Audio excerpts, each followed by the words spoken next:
Paano ba natin gamitin ang ating GGives? Napakadali lamang pong gamitin ang ating GGives. Kasi activated na ito ay pwede mong itong gamitin pang grocery. Kung wala ka ng budget pang grocery ay napakalaking tulong nitong GGives.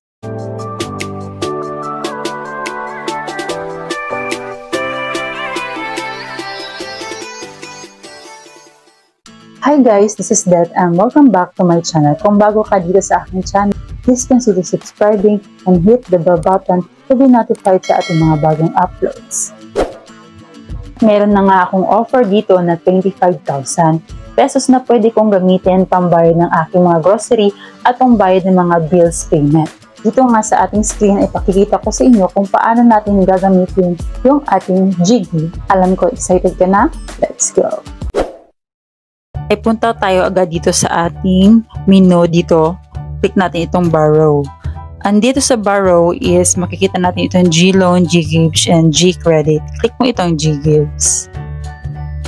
Kita ninyo meron na nga akong offer na 25,000 pesos. Kung hindi pa activated ang iyong GGives account ay meron tayong video tutorial dito na pwede mong panoorin kung ano ba yung step-by-step procedure ng pag-activate ng ating GGives. So napakadali lamang itong i-activate.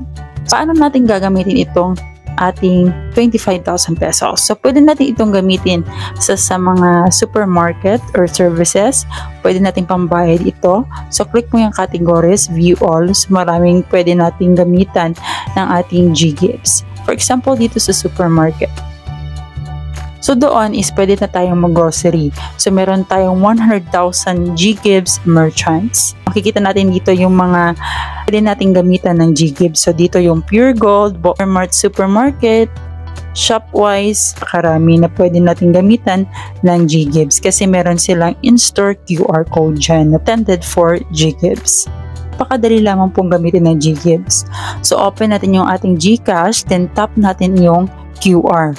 So, open natin yung QR code. So, nasa dashboard yan. So, tap ko lang yung QR code.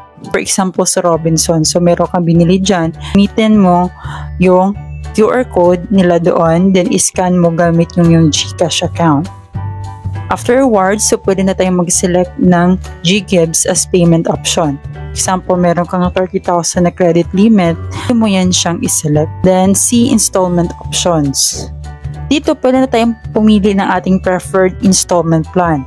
Pwedeng 12 months, then pwede rin siyang 6 months. So, nagmamatter din yung kanyang amount. Depende sa ilang buwan mo siya babayaran. Then, view and agree the disclosure statement. So, check mo lamang yan. After checking that, is lalabas na yung receipt dito gamit yung GGives. So, for example, meron kang 10,000 na amount na ginamit mo doon sa iyong GGives. Okay?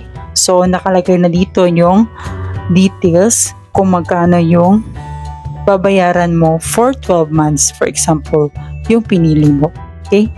So, sa mga nagtatanong dito, yung minimum spend dito is 3,000 pesos. So, bago ka makapagbabayad gamit ang GGives, at least minimum of 3,000 pesos yung iyong dapat na i-purchase. Ganun lamang po kadali sa paggamit sa GGives natin. So, ganun lamang po kadali yung ating paggamit ng ating GGives. Magagamit natin ito pambili ng ating mga groceries. And otherwise, pwede rin siyang gamitin sa mga services like bills payment. So, makikita mo naman doon sa yung GCash application. So, kung pag may nakalagay dyan na GGives, pwede siyang gamitan ng GGives. Well, maganda po yan. For example, doon sa home credit. So, sa home credit ko dito, so makikita mo, pwede mong gamitan ng GGives pambayad doon sa iyong home credit bills. Nawa nakatulong sa inyo ang video nito. For more video tutorials, please click the subscribe button to be notified sa ating mga bagong upload. This is Det and thank you for watching.